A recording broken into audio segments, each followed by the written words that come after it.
This is the JNP Pod with your host, Noguera.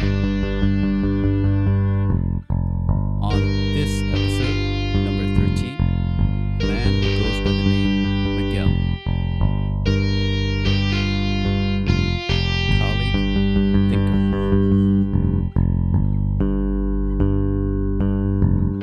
Let's start the show. This is the JNP Pod with Noguera. It is the JNP Pod with Noguera. Most interested man It is in the the world. JNP Interested, with Noguera. interested. A most interested man in the world. Interested, It is the interested. in the world.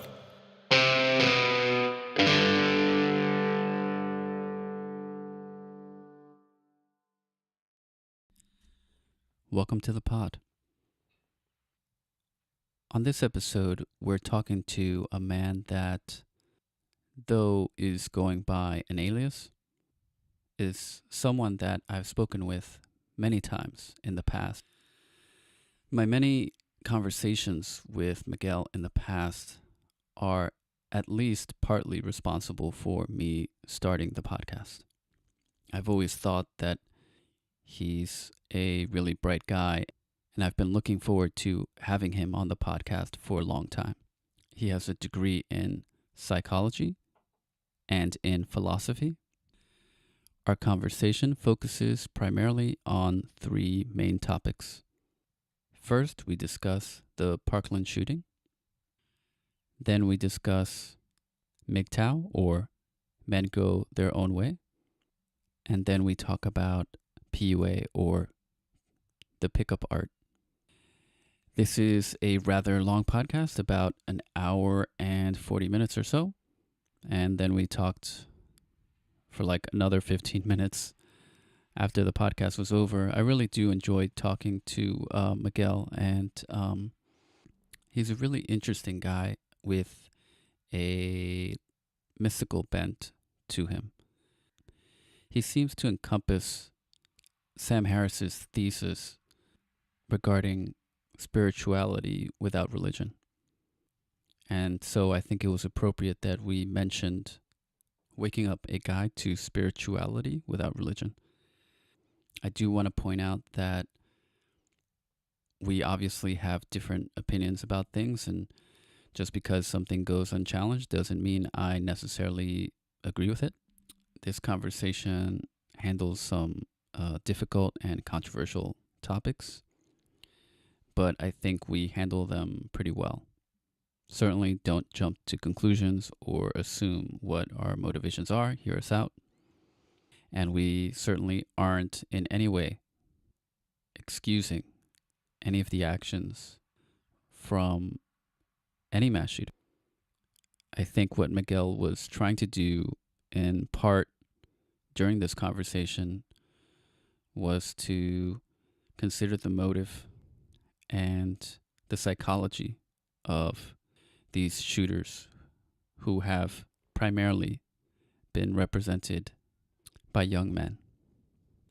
Also, because Miguel self-identifies as part of the MGTOW movement, I think it's important to note that he isn't anti-feminist. Neither of us is. And now, Miguel.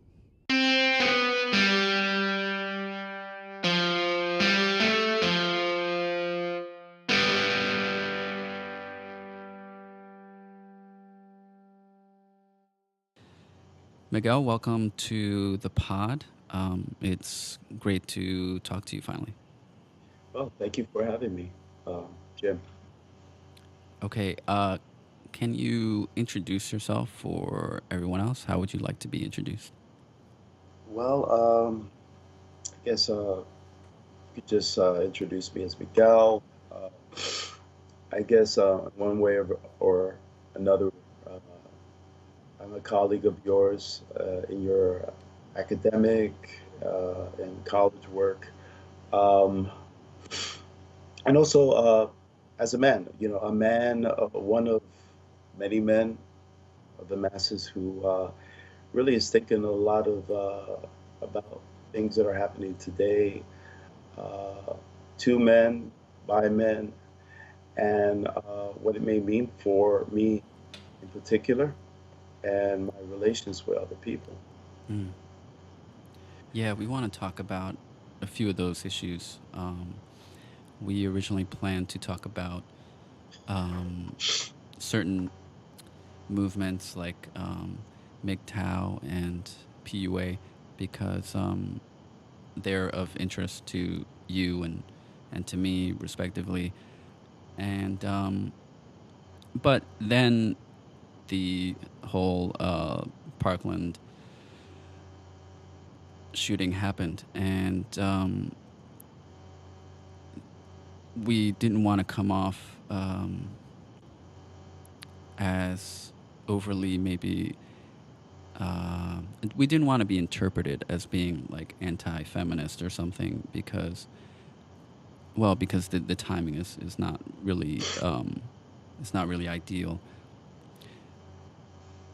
Yeah, and I think there are more urgent things that are occurring. There are less uh, ideological that are really having an impact on on our lives, on our daily lives. There are people that are, of course, dying from the recent tragedy in what it is, Florida. Yes, Yeah, Florida.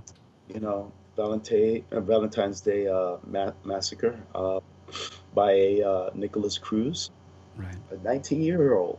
Wow, 19-year-old. Hmm. And it's like most things. I'm not, as a man, just going to kind of like consider this individual as just a nutcase, one of many, but as someone that's somehow connected to, I guess, the situation that's occurring to men. He's not the only one. I did my own little bit of consideration of research on particular individuals. You have, we have the, pardon the background noise. We have Virginia Tech massacre, Hmm. uh, and that occurred in 2007. Uh, we have also um, the more recent, uh, I guess, less, I guess, as depicted as the Virginia Tech massacre, but the 2014 East La Vida killings Hmm. by Elliot Rogers. You know, and I think particularly that case made me think more in depth about what's happening to men.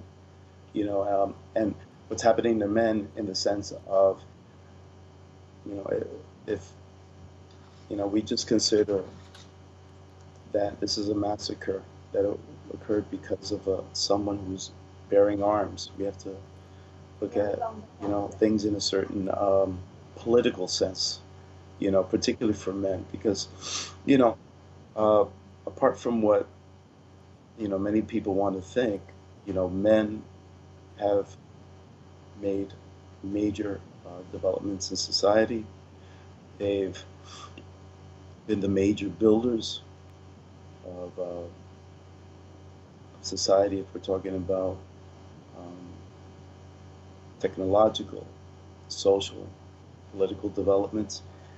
And just for me, this really shows to me, at least, it's not only a political one, but one that's urgently personal to men, because all of these men, all these young men and these are young men that are committing these massacres, are because they are in need of help. It's a cry out for help, and people are just giving too much I guess, attention to the fact that, these are just minor cases when they're not. It's something that's consistently happening, and Mm. you know, we're living in a government that really doesn't want to care enough about men to be accountable in a wide sense to the lives of, you know, individual young men and what they're going to become in the future. Hmm. Wow. Uh, yeah, it does seem um, much more than coincidence that these shooters are almost exclusively young men. Um, and yeah, there's got to be some reason for that. It's not something that I have given that much serious contemplation over, but um, certainly there are probably some biological factors that contribute to that, and as well as um, sociological factors, as you um, indicated. Um, what Yeah, kind and of and factors? Yeah, I was going to ask you yeah, about the yeah, factors. and it's like you know, uh, I was thinking about starting this podcast, giving attention to, I guess, the law, or the law that many, you could say, political or corporate entities like the NRA, Hmm. are trying to push. For example, um, the Constitution, the whole notion that, you know, as quoted from the Constitution, a well-regulated militia being necessary to the security of a free state. As the right to keep and bear arms, and how they should not be infringed upon. Now, I don't know about you, but if men are committing these crimes, and it's going to have the impact on other people, we have to have greater greater accountability on the lives of people that have the opportunity to, um, you could say, bear arms, and not only that, to consider what do these lines really mean. If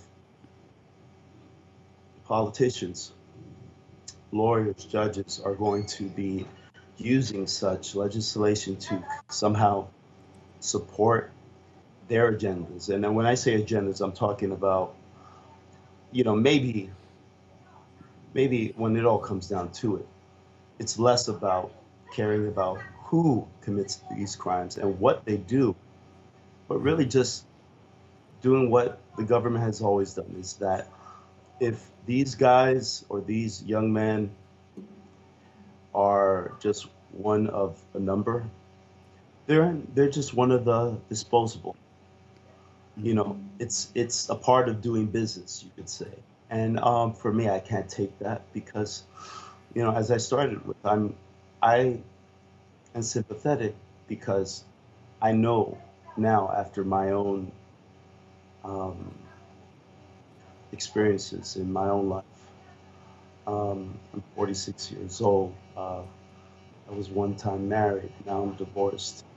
Um, and seeing how other men are going through their own particular issues, it's making me understand that men of today are living in a society that really doesn't care for their individual lives. Mm.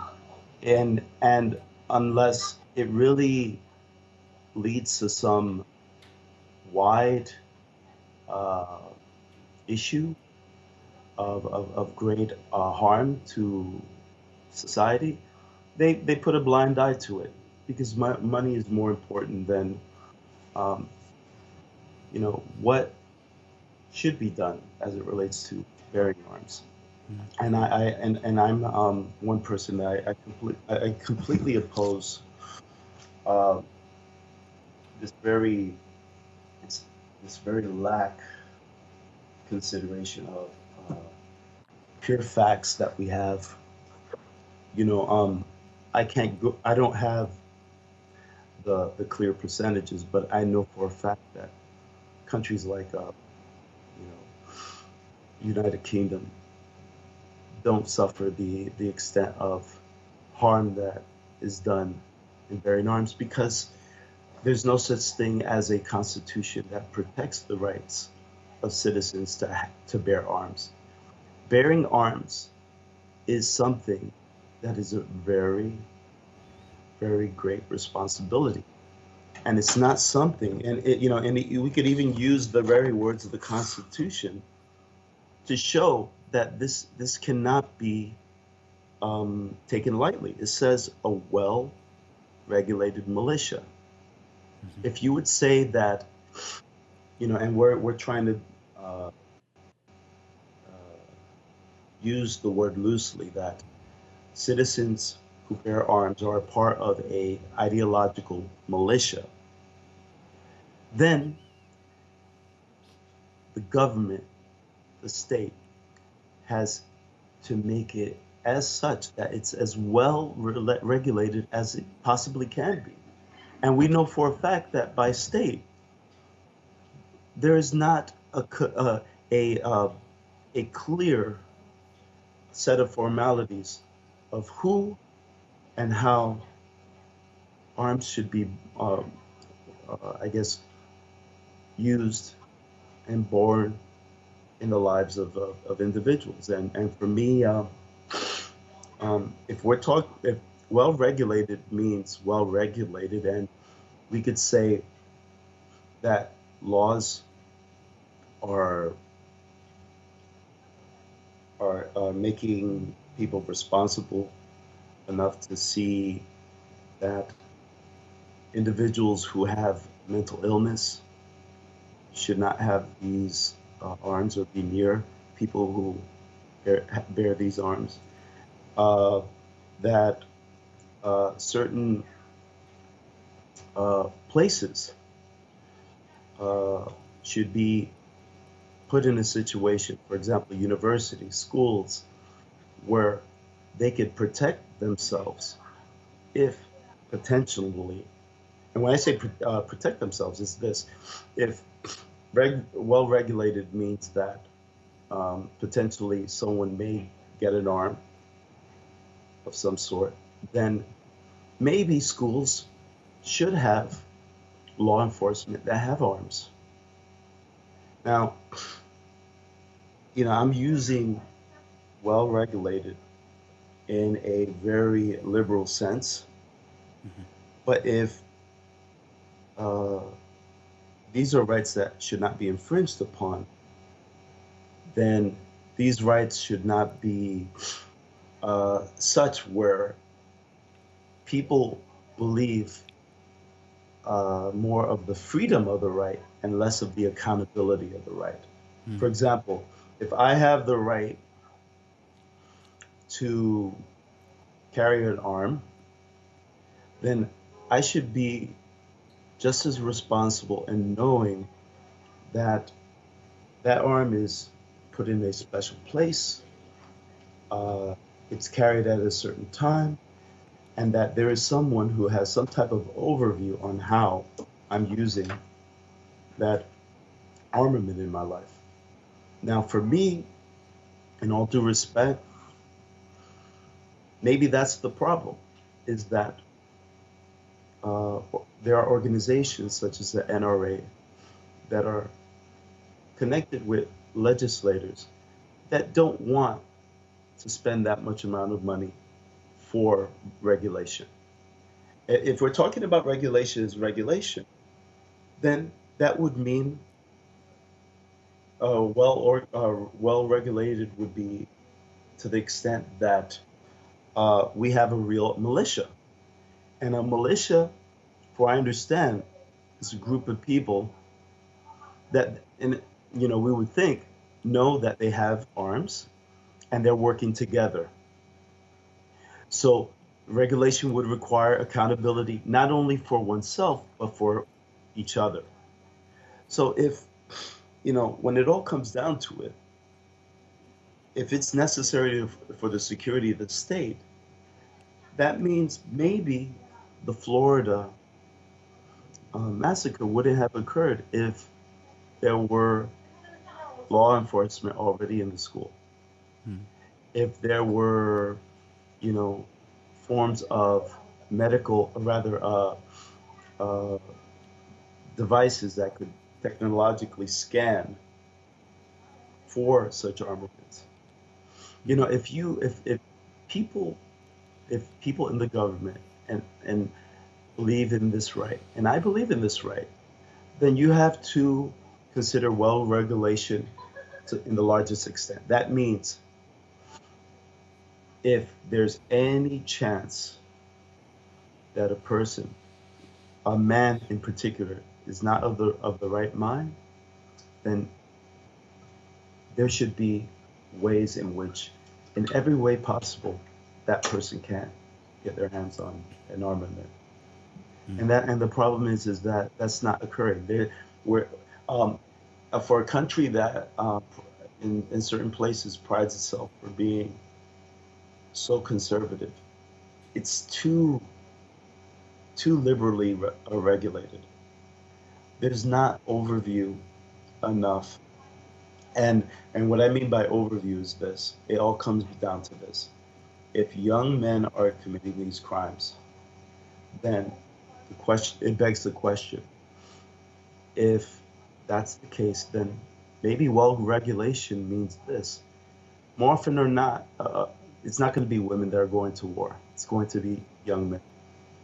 If they're going to be the individuals that are most likely going to use arms, then we should live in a state that considers responsibly how young men deal with aggression, deal with the notion of violence.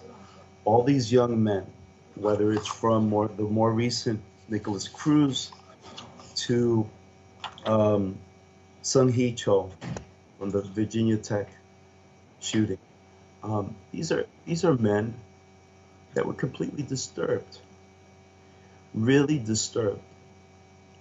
And whoever attended to the needs of these people did not work well enough with law enforcement to show that these are potential individuals that commit violence. And that's the problem, is that there's not enough consideration of young men and the issue of violence in their lives and the aggression that they're experiencing. And as a young man, I could understand that when I was at that age. These men run into the late and early 20s. And these are the same types of young men are most likely going to be found in jails. Mm-hmm. Yeah. I mean, it's a complex issue, and what's interesting is that I mean, you talk about mental illness, and the president in his recent speech or his comments on the Parkland shooting, he has done this with every shooting so far, I believe. He blames mental illness. And he doesn't think that the problem has to do with the disproportionate number of guns that we have in America. In fact, we have more guns than we have people, which is a really interesting statistic when you think about that. When you think about that logically, but I'm looking at a news article right now that talks about how Donald Trump quietly signed. I'm quoting here. This is Trump signs bill revoking Obama-era gun checks for people with mental illness. Um, it states President Donald Trump quietly signed a bill into law Tuesday, this was written in 2017, rolling back an Obama era regulation that made it harder for people with mental illnesses to purchase a gun. This from the guy who, thinks that we shouldn't talk about these sorts of things. We shouldn't politicize it by talking about gun control. He also, a recent story was that he decreased the budget for I forget whether it's Medical benefits or certain types yeah, of. basically the beneficiaries would be the mentally ill. Um, so my point here is that, and I wrote a short blog post about my thoughts about mass shootings in America last night, and I quoted some conservatives who, every time there's a shooting, they seem to want to end any kind of conversation about what we should actually do about this, or that it's too soon, right? But with mass shootings happening all the time, when is the right time to talk about this? So I fear that some of this is disingenuous. That the attempt is to stop debate because it doesn't look good for Republicans. When you look at NRA money, it's disproportionately goes to Republicans. It's not to say that Democrats don't take NRA money; they do, but it's disproportionately goes to Republicans. So I think this ties back into what you were saying about the society or the government not caring about young men in this case, because even though they profess to care about mental illness, for example, or the fact that, children are being slaughtered here,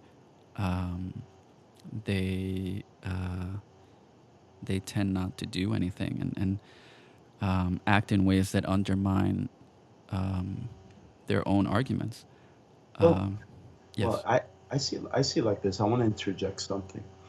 Um, if it ever gets to the point where uh, legally someone killed by a mass shooter can sue not only the NRA but the government for the death of their loved one, then I would see that there would be some change. And you know why?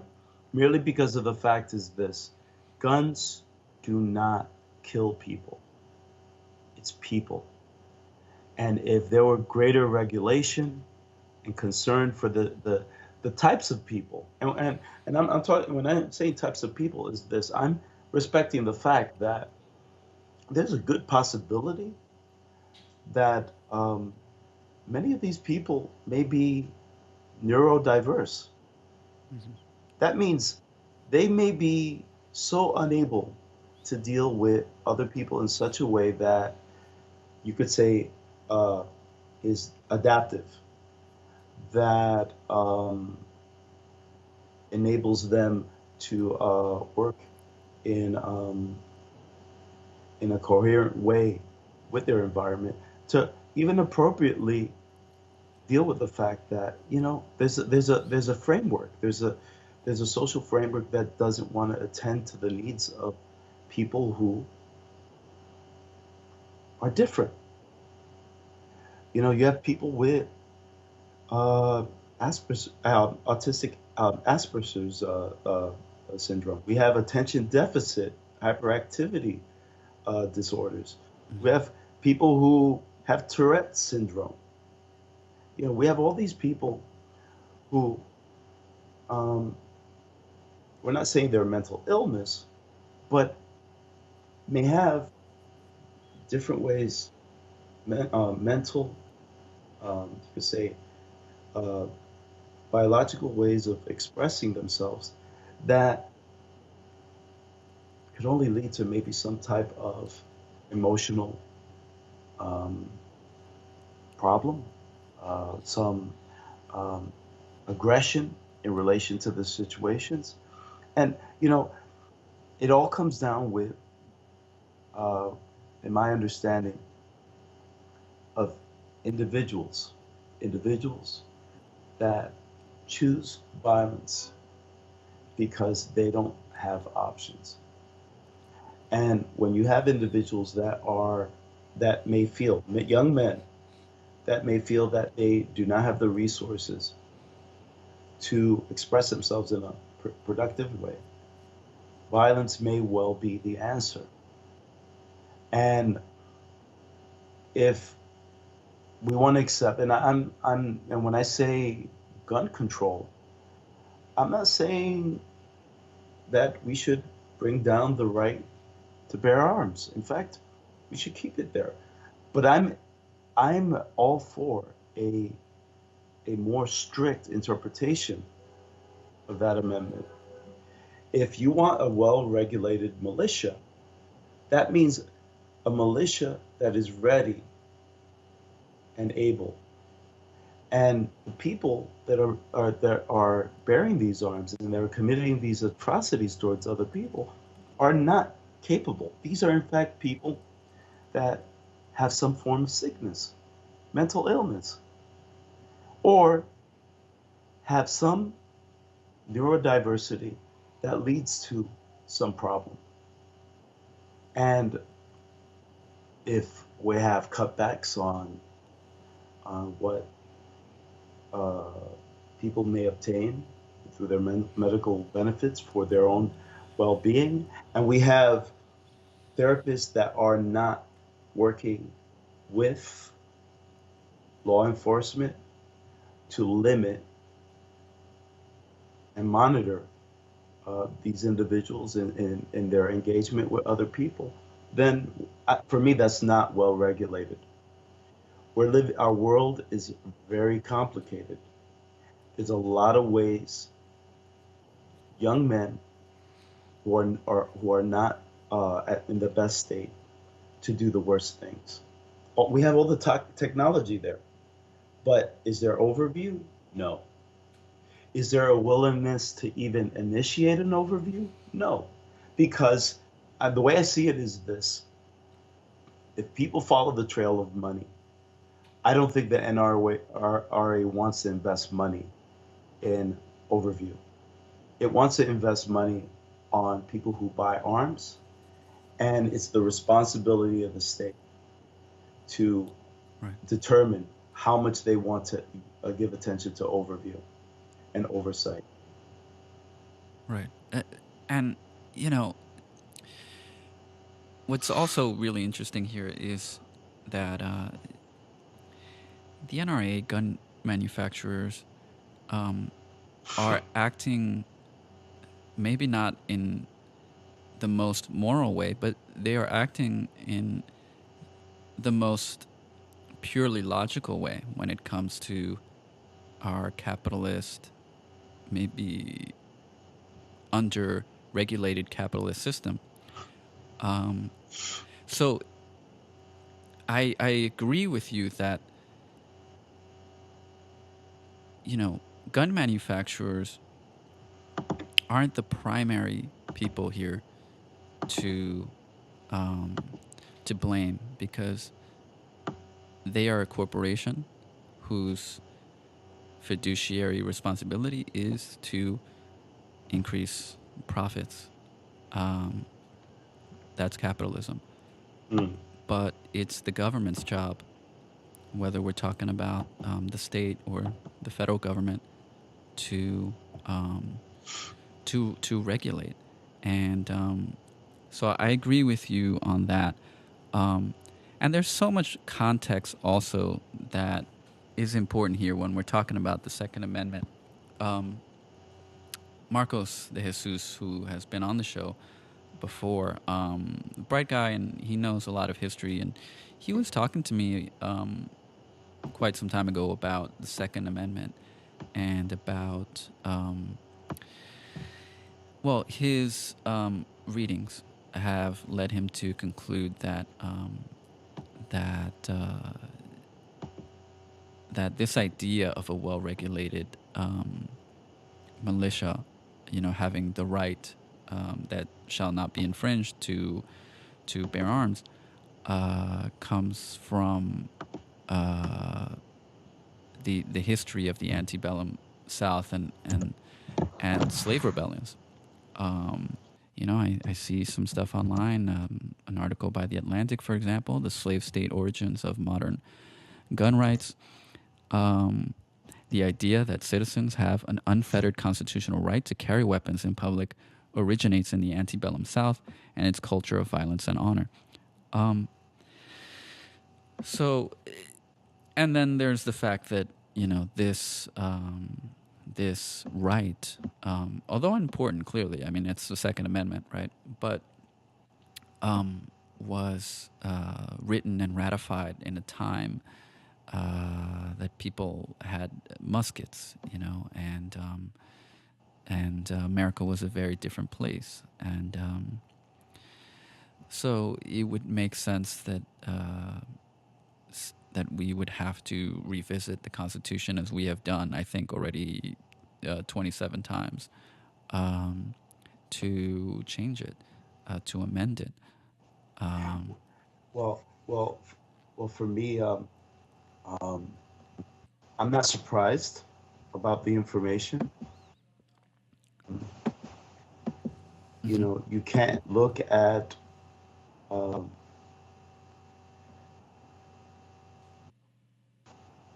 the developments that occur over time in any society without also addressing how does legislation somehow coincide with these new developments, especially old legislation, because I think legislation that is not culturally sensitive to the time, to the times, or is not understanding that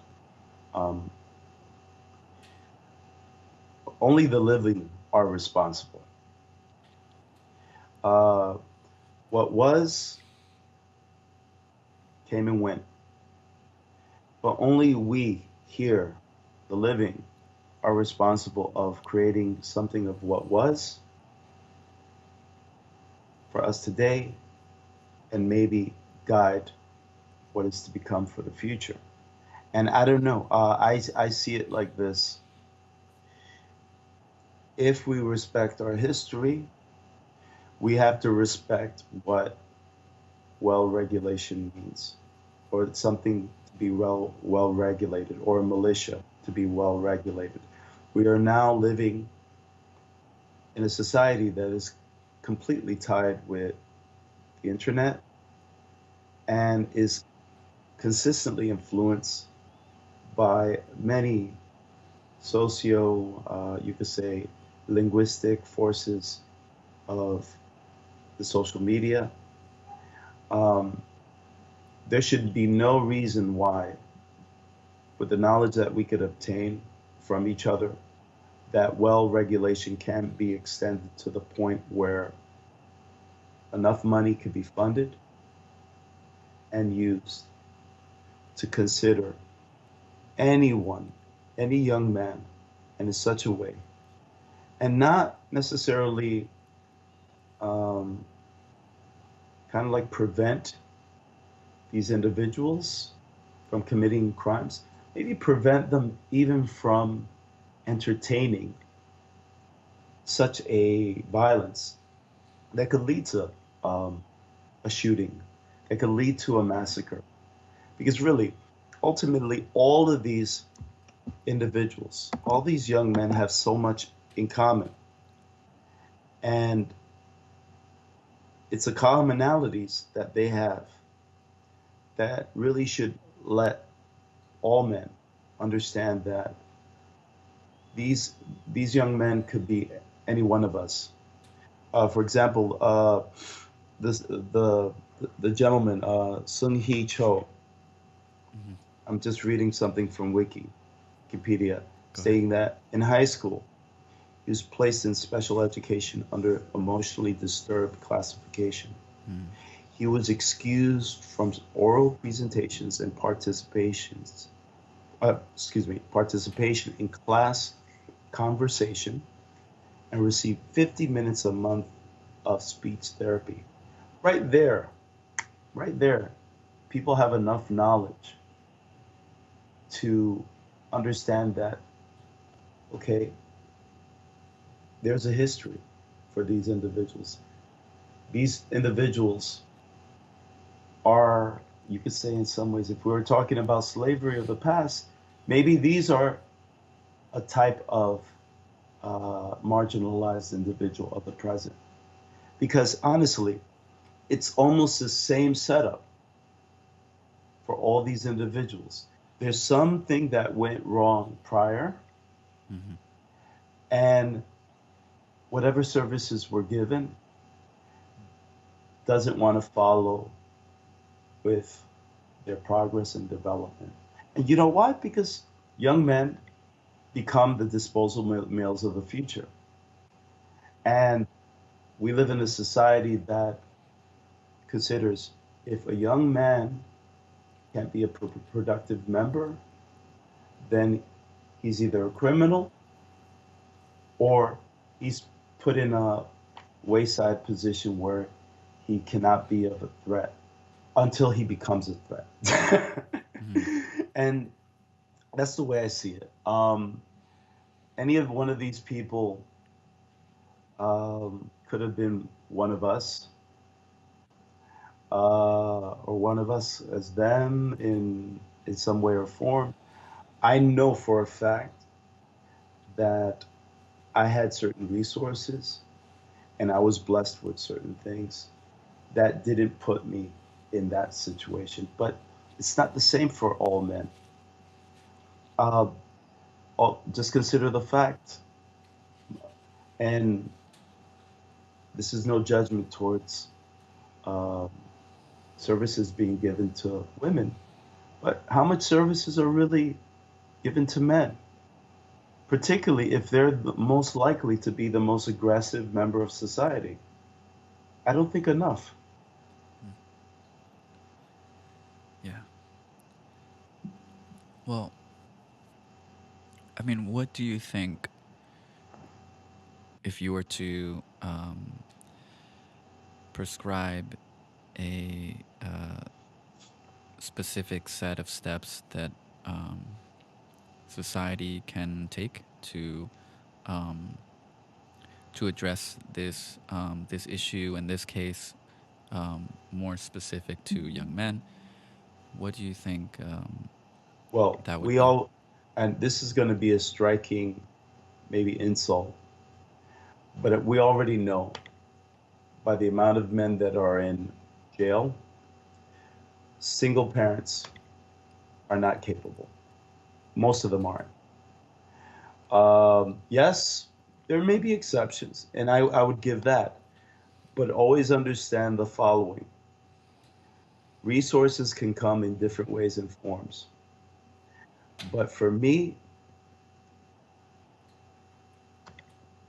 the best answer would be to get caring, productive men to inspire and support boys, young men, in ways that will make them productive members in society and help them understand that, honestly, um, when it comes to the long run, the most important relationship in their life is not women or the state.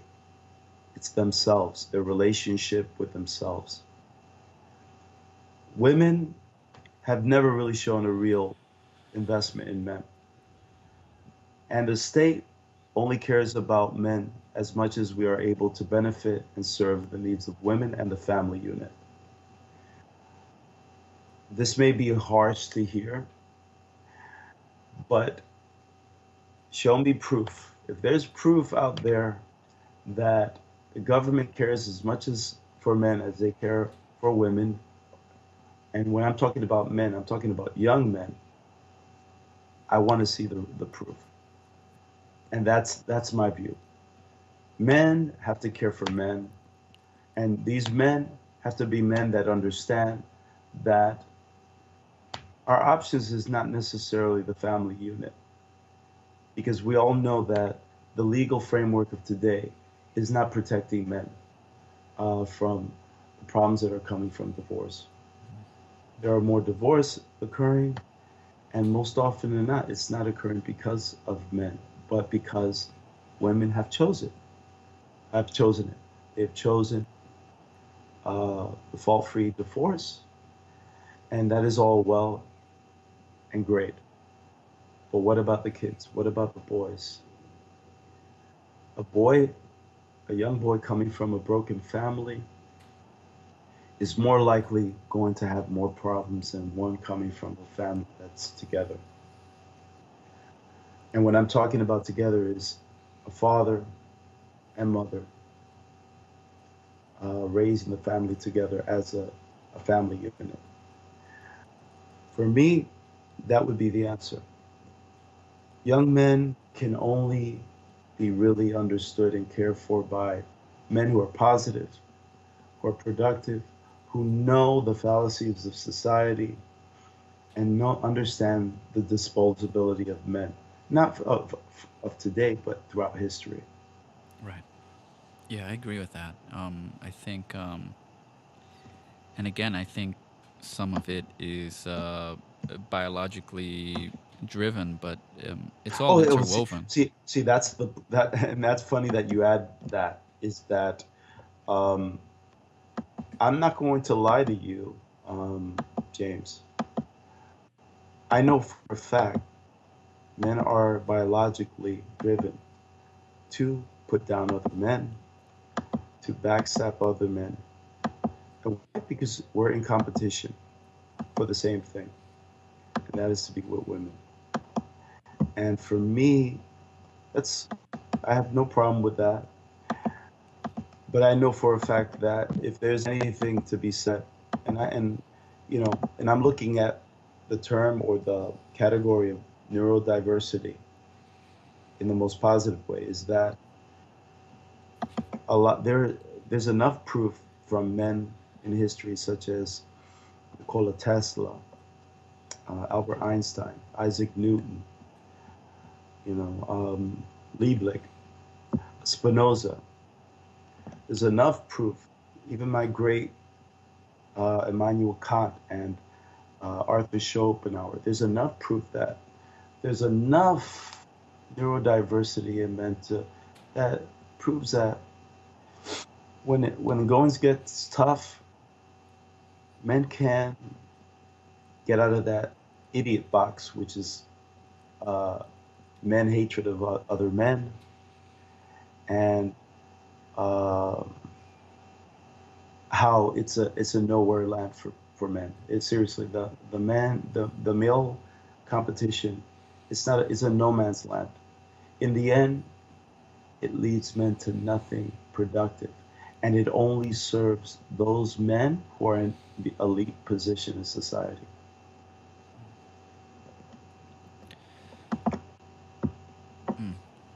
Thank you for adding that. So I want to shift the conversation a little bit and talk about why. Well, just as a man who has been divorced, um, you understand some things that young men might not, and so what is it that Well, what is MGTOW and what have you gotten out of it? Well, I think MGTOW, if I would uh, offer maybe a cogent, uh, I guess, definition of the philosophy. I don't see it as a movement, but a philosophy. It's just men understanding um, that, kind of like in a,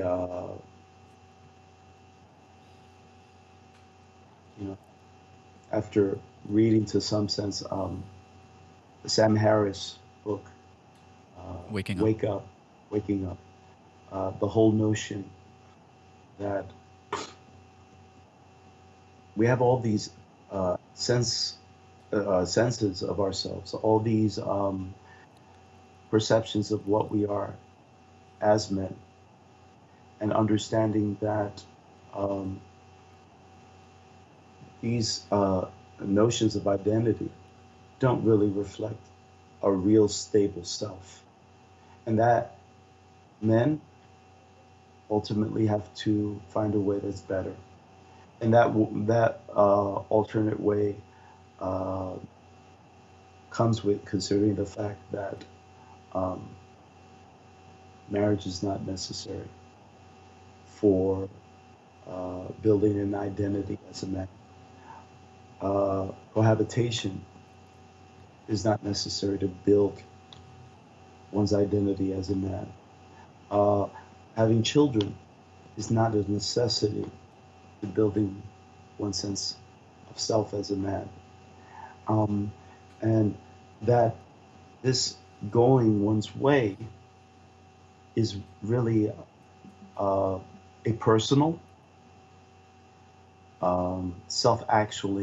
actualizing rather, self-actualizing endeavor, where each man must come to terms with all these fallacies of what we are in society in his own time, in his own life. Um,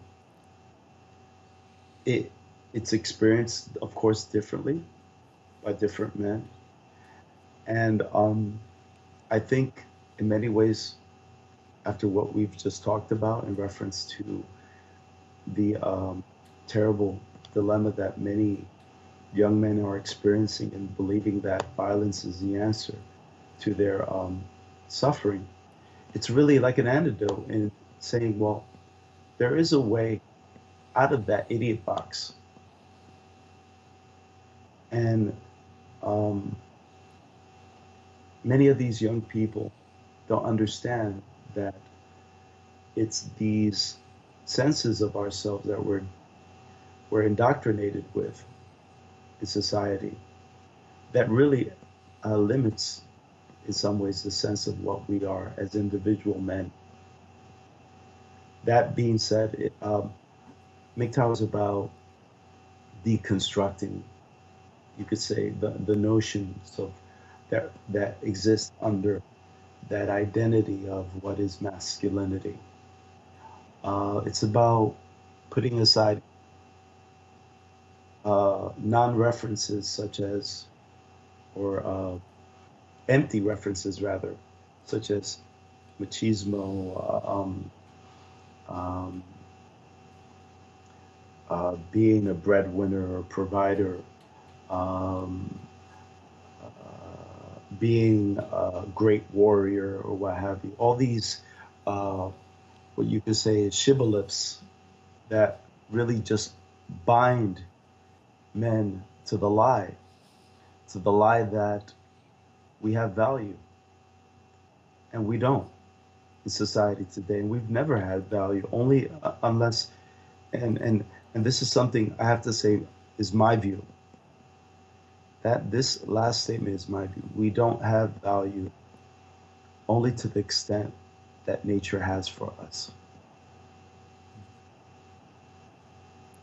But that being said, that does not need to be seen in a pessimistic way. Just In some ways, like Sam Harris touches upon, uh, no, not believing in God doesn't mean the end of spirituality. It doesn't mean uh, we can live deep, meaningful lives without, this value, this external value. And that's what I mean. And that's my sense of MGTOW. Um, if going away is that is in an interiority.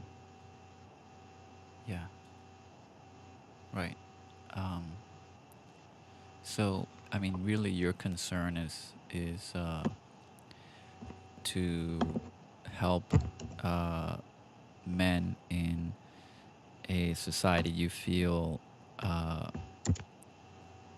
undervalues them, um, and um, I think that's very important. There are some who might criticize MGTOW, men go their own way. They might criticize it as, well, as a group that, as sort of a men's rights activist group that hates feminists or is Well, let me hold interject something, sure. or rather complete the thought, and then I'll share with Sure. you what it was. Okay. Sorry. I was gonna finish it. Yeah, just uh, it, maybe hate feminists and have given up on women. That's what I was gonna say.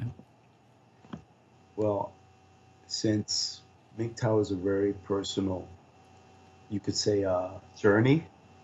I could say journey of self-actualization. I would say that I haven't given up on women. I still like women. I still think women are great.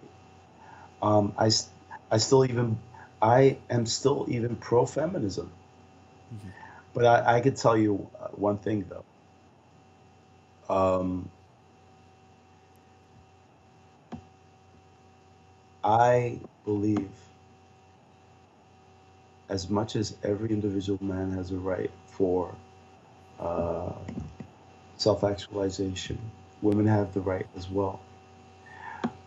And for me, I understand as in my own way as a evolutionary psychologist that we need each other in very natural ways. But that doesn't mean we need each other the same way. And that's the argument I have is that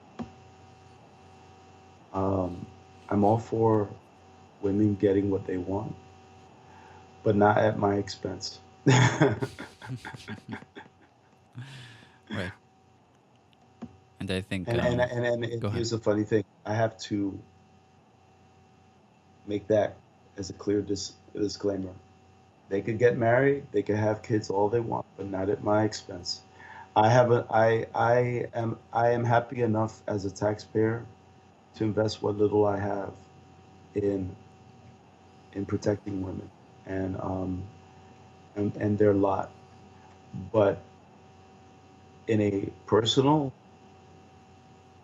way, all I care about are the women that are in my life that closely have shown me their respect. My mother, maybe to some degree my sisters, but in a general sense, I see women as my equals, just as long whatever sense of equality they have doesn't come from with my expense. And that may sound kind of I'm like ambiguous, but for me,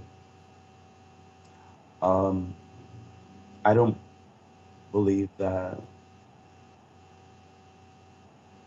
uh, women should be given any special treatment.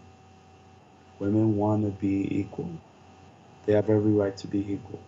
But once again, not with my expense. I like to be validated in my own way. I rarely get that validation from women. But do I complain and argue? No. But any one woman that does, I think is a princess. Understood. You don't believe that they should be more equal than men, Well, to if borrow an for, expression from Orwell. for me, if they need to be more than equal, then I have to use my own sly logic. Then I have to be less. That means I have no problem being uh, outside the 20%. I have no problem being invisible. And have no problem that every once in a while you may need me to open the door or pick up something heavy Right. or to run an errand for you. Because for me, I'm ultimately about being a gentleman. And I know a lot of MGTOW think that's a lot of white knighting. But for me, just as long as I'm not living with her and I'm not married to her and I'm not suffering from an onslaught of her shaming consistently in my life, then I'm okay. Yeah. And I agree that there's. I just believe in that. I believe in chivalry. I think. Oh, I'm totally opposed of it. I use it in a very sneaky way. I use I it think it's just all kind of sneaky. I just do it to shut people's mouths. Okay, well, I kind of like it personally because I think it as much as we want to be exactly equal, Mm, excuse me. men and women, I don't think that that's exactly true for most men and women. Men, I think women still want men to be men and have certain But traditionally masculine see, qualities. the thing is this. I understand it, but I'm not going to call it chivalry. I call it evolutionary psychology. There's a lot of things. There's a lot of things that we're hardwired to. Um, Men, thankfully, since we had to always be a little bit of observant to the most dangerous things, we could see it because we don't want to die. There's an essence in us that we don't want to die. We don't want to get hurt. We want to survive from A to B. But their take of things is not ours. That's the way I see it, and that's how. And not to sound so informal, but that's how I flow. That's how I flow. I I have no interest in winning arguments with women. I have no interest in being stronger than any woman. If women want it that bad, go ahead with it. But when push comes to shove, guess what? You may not see me because I'll be out of sight and out of mind. And Okay. that's how I see it. For me, let's just say I like women, but from a distance. And when there's an opportunity where they can be sweet and nice, I always know it's for a reason. Hmm. I mean, but we all kind of do things for. I mean, we all have our ulterior motive, and Yeah, we're all but trying to get ahead. dude, um, guys, we hate each other so much that when we do good to each other, it's strange, but we try to remember it. You may not believe this, but I think that's Yeah. something very real in that. There's a sense of honor. When we know another guy has been there for us, Mm. it's rare you find a guy that's an asshole idiot. It's rare. You'll find them, you know, But oftentimes it's because they've been, there's things that men can only learn from men. There's a lot of behaviors, a lot of things that men should never learn from women because it brings a man's character down. Mm. And I would say just one word, like gossip, Mm. the most evil thing, the most um, dishonorable thing that's taken lightly to women was the word gossip, and the activity of gossiping. I know biologically speaking why they do it, but it's infernal. It's evil. You're And being and a that's little hyperbolic, right? I With know. the It's evil. just yeah, it's just evil because it's it doesn't allow, I think, for a type of environment where people can be honest. Um, the element of gossip, there's a lot of hiding. There's a lot of disingenuousness, Mhm, mhm. and oftentimes gossip can be hurtful. Yeah, And I'm not keen on that. yeah, yeah. I don't. I, don't, I believe if there's anything um, I want to be as a citizen in the world is, you could say decent, decent, respectful, and that's uncalled for in my book. It's Yeah, one of you could say it's one of my idiosyncratic issues that I don't like. yeah. No, I agree. I think it undermines a lot of relationships and just promotes unhealthy behavior. And it's so just unnatural for, I think, most men who just, for the most part, certainly compared to women, I believe, are much more to the point and not really for talking for talking's sake. In the same way that that women Well, are. I this yeah I would never say that women don't that women talk for the sake of talking. There's a lot of reasons why they do that, and Mm, the only thing is yes. this is that that's not our agenda as men. Our agenda is not about that. They have their agenda why they do the.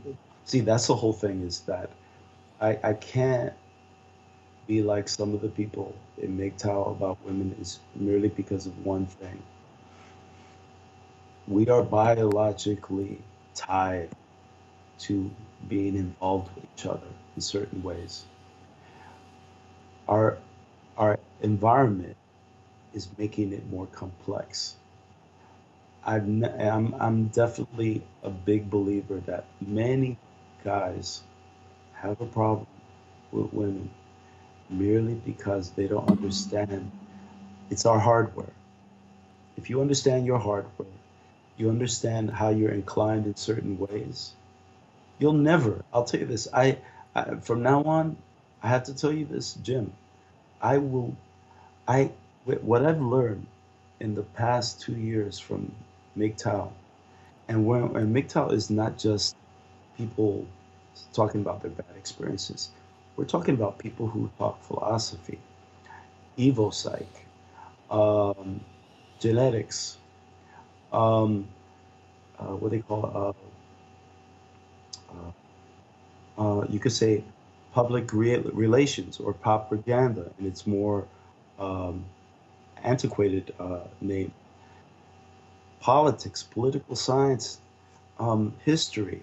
You know, it's about all these men taking their treasure troves of knowledge and just connecting it where it counts, connecting it and how it fits with this construct we call society and these idiot, I could say idiot ideologies that we've created. Capitalism is an idiot ideology. Socialism is an ideology. Feminism, uh, all of it, anything that is ideology is merely just a form of secular religion. It's a way of keeping people from being cogent in ways real, that are scientific. Mm. If and we've talked about it informally in the past. If e- um, economic theorists really gathered all the information of how we consume as within the means of production, the system of productions, and share that information working with statisticians, it'd be very clear that there is a science behind why we do things. And a lot of what we do can be made accountable for, but no one wants to do it. We, we, the politicians are like priests of yesteryear. We believe in what they say simply because it seems respective of something that's written in a book as law. And if we're talking about interpretation, anybody can tell you that um, justices always interpret the law in very case-worthy ways that respect the times and oftentimes is based on their backgrounds. So if that's not religion, I don't know what anyone's saying. You know, science is like she's like the sad daughter of philosophy. She Every time I see her, she's crying, and she's crying because she's looking at her mother, and her mother philosophy is suffering. And why? Because no one wants to care about them. Everyone wants to fall back on the worst qualities of religion. And as someone who still sees some of the good qualities in it, um, religious method doesn't work. Yeah. It's all based on opinion and uh, agendas. We know this already, yet we still follow politicians that are no less or no more rigorous than a priest, or imam. I don't know. It seems like these are the best of times if you're a man. As I shared with one MGTOW online, and I told him, you know why? Because this is like the Wild West of the early days of the States.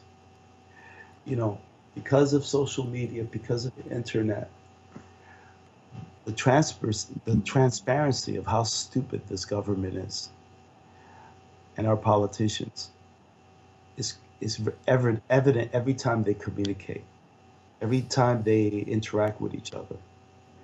And that's why people, particularly men, are starting to see that, who's going to care for us? Who's going to really care for us? Women married to the state, uh, feminists influencing legal rulings, process is dying a slow death. What is left?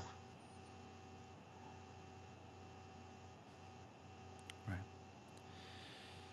And I completely agree that there are these serious concerns for men in particular, and I think that women have um, their own particular issues, and in that way, I think that there's nothing wrong with feminists. I think they're great. I say more power to you all, just Right. not at my expense. Right, right. As long as we're treating everyone equally, and Well, I see. or I don't. fairly. I would not even use those words anymore. For me, Right. I say, call what they do for what it is, self-interest. If if they only were honest about that, I would actually be even more pro-feminist because then that would give me more incentive to say this. You know what, ladies, you're doing so well in what you're doing. You know what? I think I'm going to try to do that for myself. And and the few guys that I know and the few boys that I know that really deserve it. Hmm. Awesome. I think I would also, maybe this will be the last topic that we talk about, Yes. and that, and it also ties into feminism, and also I think the shooting in a broad sense, um, and that's uh, I don't know if you want to consider it like the other side of the coin of MGTOW, but PUA, or basically the pickup art, and I mean, I Well, guess I'm sorry. Let me just yeah. What finish about this. PO? I'm sorry. Yeah. Um, so in a sense, in the sense that MGTOW looks to protect men from a world they see that favors women, as I understand it. Um, PUA, um, the idea that men should learn how to take control of their lives, and how to approach women, and how to get basically what they want out of relationships, and the opposite sex, or I guess the same sex. I assume that some of these strategies can work on the same sex. Um, it's it's maybe a different way of looking at the same thing. MGTOW has its own way of looking at this issue of empowering men, and I think PUA has its own way. Um, and just how you have been drawn to MGTOW, I in the past have been very much drawn to um, PUA, and I think it does get a bad rap. I think, especially now with the Me Too movement, not that it isn't important, but I think that it does disadvantage PUA a little bit, and I'm not saying that there shouldn't be some of that, because some guys have gone a little too hard, too aggressive, and so it's good that we balance things out. But for me, PUA is really about about um, gaining more confidence in your life, um, and living the type of life that you want to live, and not all of it is about that, right? There are some guys who are about manipulating women, and basically using them. Um, but then there are guys like Valentino Cohen, who I really like, who is not about manipulating women at all. It's just about, like I said, empowering men to take control of their lives. Um, I guess. What do you think about that? That maybe, and we've talked about this in the past. Maybe there are some guys in MGTOW um, who could benefit from PUA, and maybe there's a balance there. Well, for me, uh,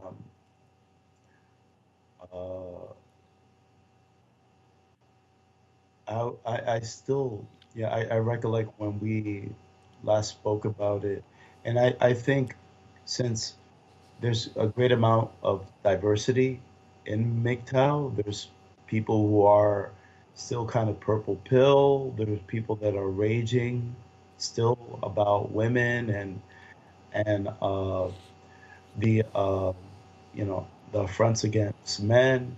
There's uh, those men that are going monk. There's those men that are going semi monk, kind of like me. Um, for me, uh, at least if we're talking about the idea of empowering men,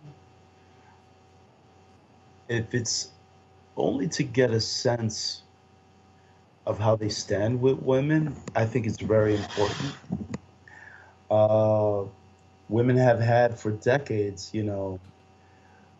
women's magazines that have given them insight on what they could do to get things they wanted from men, how to dress, what to say, um, where to go. You know, Women have always done their best to try to, you could say, nab us or keep us, in somehow some type of Mm. special relationship.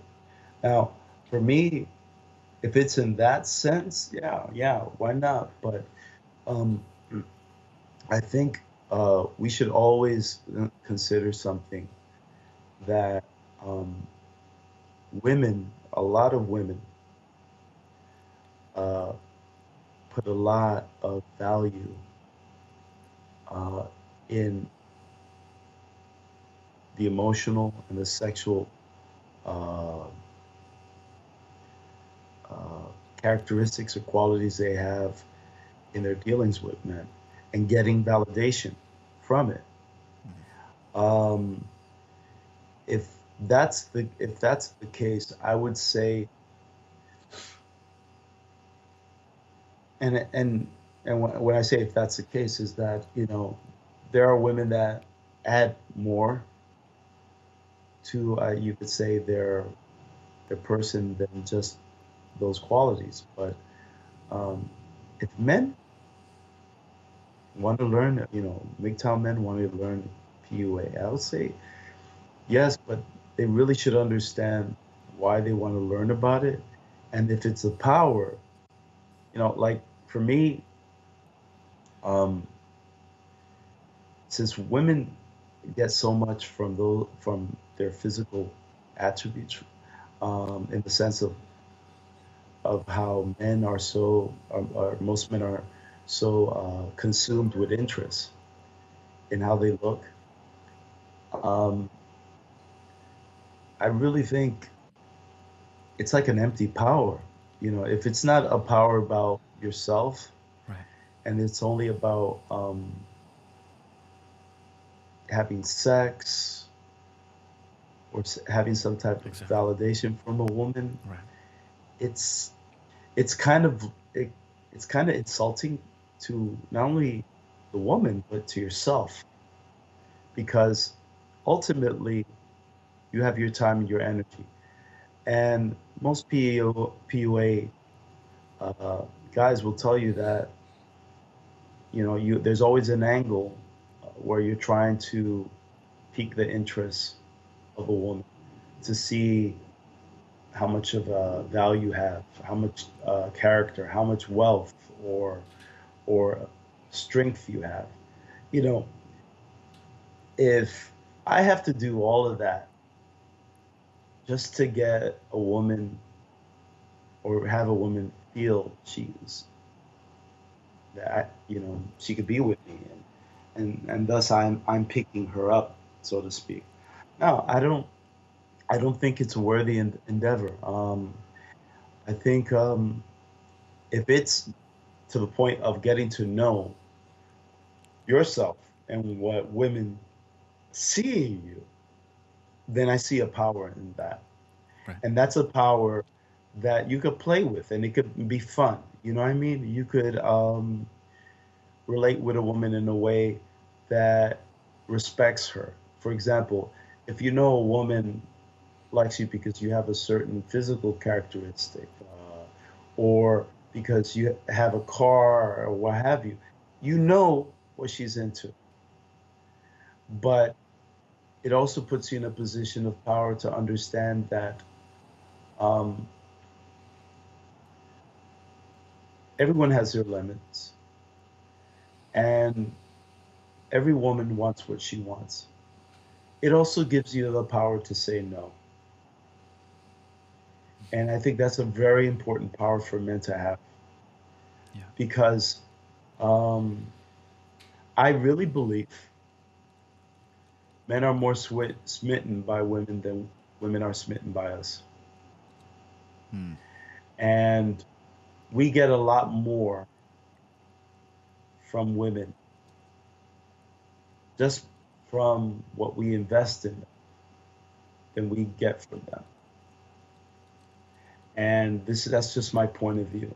So if someone's going to learn PUA, I hope it's understanding themselves, to understand yourself more, to deepen what type of impact you have on women, and also to have the power to say no.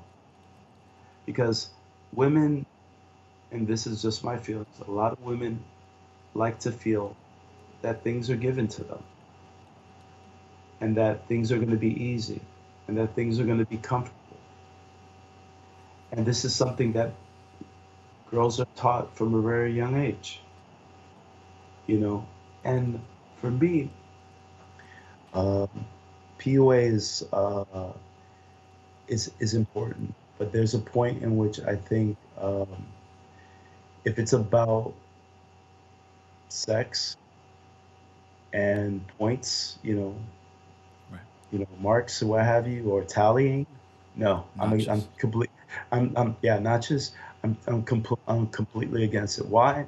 Because uh, sex is dangerous. These days, you could be allegedly raping someone. You could get a venereal disease, more likely. And you want to know why? Because of women being more liberated. Women are more open sexually. And if women are more open sexually, women are more likely to get a guy sick. Right. Uh, yeah, and that goes both ways. I mean, you should be careful with who you sleep with, and yeah. But I think statistically, what you're saying is true. Um, I think what you said was really powerful. The idea that men have the power to say no, but because of society, oftentimes, and biology, they feel that they don't have that power. Um, I certainly agree that there's some unhealthy behavior that PUA can exacerbate, which is, uh, as you indicated, um, getting value from women or just externally in general, uh, and validating themselves by how many notches they have. Just an unhealthy obsession with it could be sex or conquering or whatever. But so it certainly depends on uh, which pickup artists you are learning from, right? Definitely look into what these guys are teaching and what they Yeah, but do. I'm gonna definitely check out that guy. I have not Valentino personally Cohen. checked him out. What's his name once again? Valentino? Cohen, with a K, Kohen.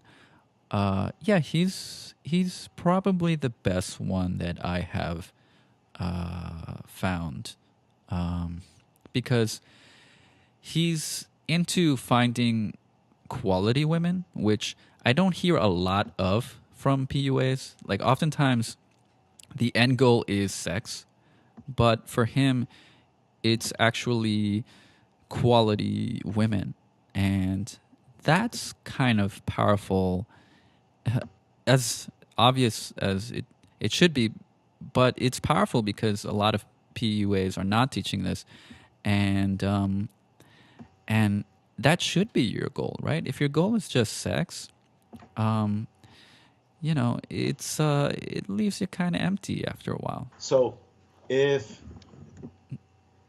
our value to society or biology even is to serve women, is only as valued in the sense of serving women. You know, what does that mean in the sense of violent men? You know, uh, you know, for me personally, and if you really read up some of the background stories of these men that I just talked to you about, just the three men, Nicholas Cruz, um, I related You also mentioned Elliot Elliot Rogers. Yeah. Rogers, Sung Hee Cho. A lot of these men had big issues with their sense of male identity. And a lot of it had to be also was tied into women being so concerned about relating with women, Yes. getting involved with women sexually, the way they were treated by women. And I have to tell you this. This is why it concerns me very much what I just stated. A lot of these men or young men are committing violence because they're at a stage of their sexual maturation and they don't understand what it is. And what I mean by they don't understand what it is following. At that age, the age that these men are committing crime, these young men, their brains are still developing. That being said, who knows to what degree they're really completely responsible? This is something that is really important. What does a society do when it doesn't even want to respect the fact that young men, even if they have pubic hair, even if they have, pubic hair developing, facial hair, even if they can have sex with someone, their brains are still developing. They are not as fully developed as the women of their age. And because of that, I don't think many of these young men understand that a lot of what they're experiencing is hormonal Right. and emotional changes that are conflicting with their sense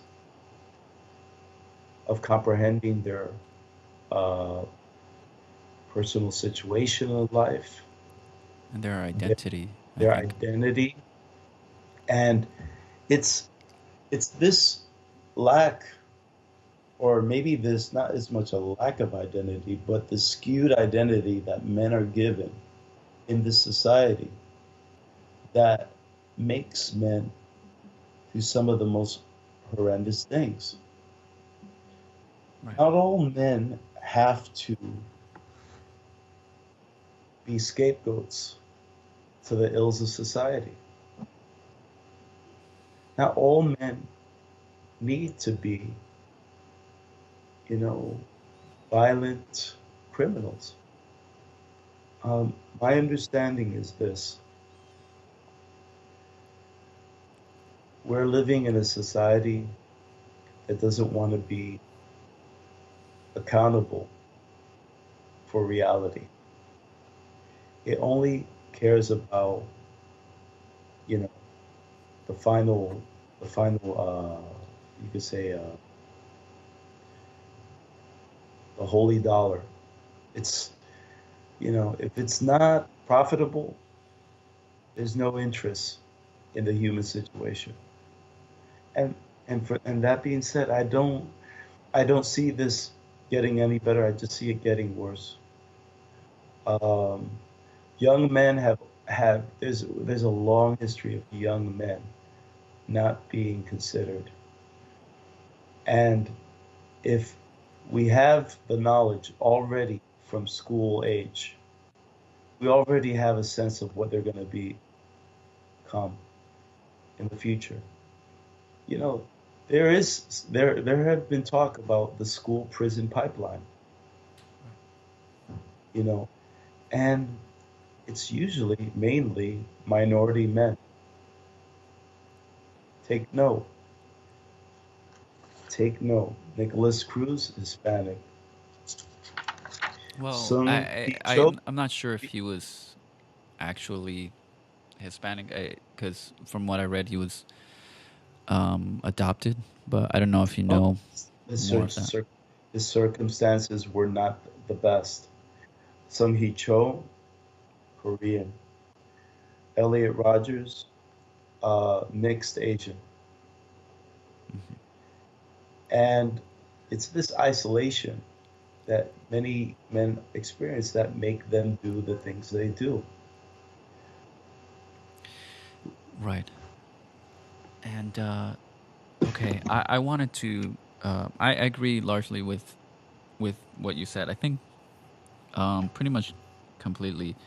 In fact, I was going to make um, a essentially the same point about a lot of these guys do these things um, because they are, I guess, angry at society and they can't get women. And I think, I mean, maybe that's a little overly simplistic on my side. I acknowledge, but that's a huge part of the motivation, especially for someone like Elliot Rogers and Nicholas Cruz, um, as well as mental instability. Um, but I think that's where something like PUA helps some of these guys, because if they realize that getting a woman isn't this impossible task as some guys unfortunately feel.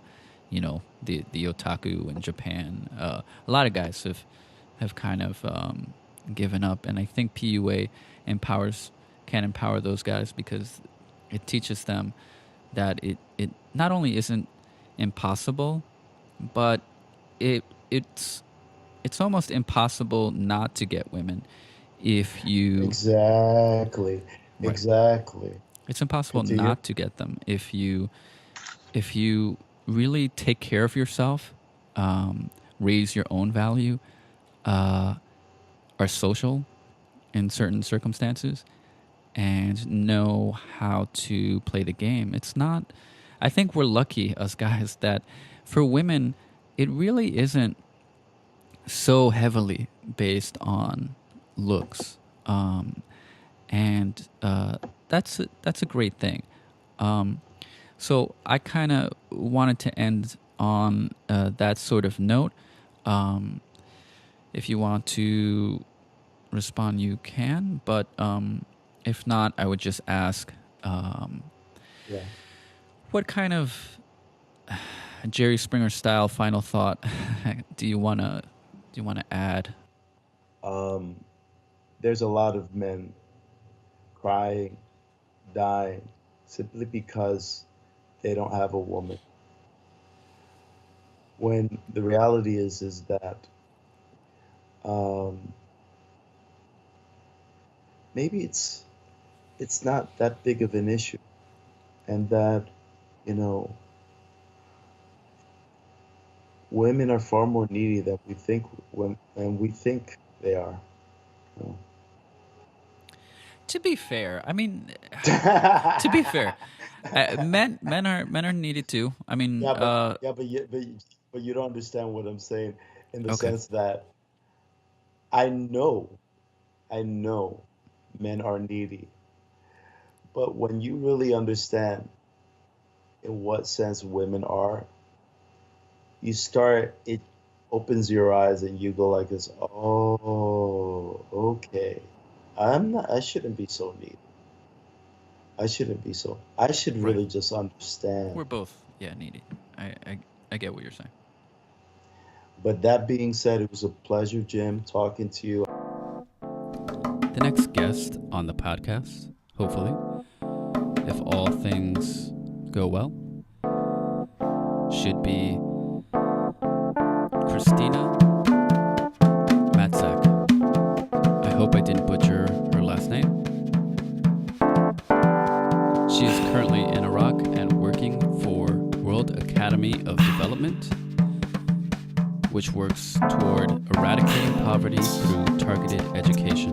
A very worthwhile endeavor, and she will come on to talk about that. In the meantime, I may publish some readings of some creative work by yours truly.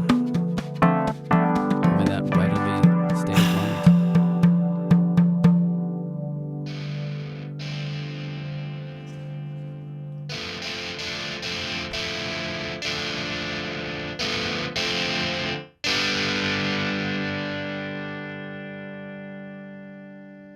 Music for Jimnog Pod by Marco Sanlaguagua, marcosanlaguagua.com. Guagua is spelled Guagua. Art by Seco1844 at Seco1844 on Instagram. Seco is Seko. My website, which contains news and updates, bios, social media links, contact info, a bibliography, a blog, and a podcast page, is jamesnoguera.com. Noguera is Noguera. Please show your support by subscribing and interacting with the pod on iTunes or whatever your favorite podcatcher happens to be, and on YouTube. You can donate on patreon.com/Jimnog or directly via paypal.me/Jimnog. And thank you for your interest.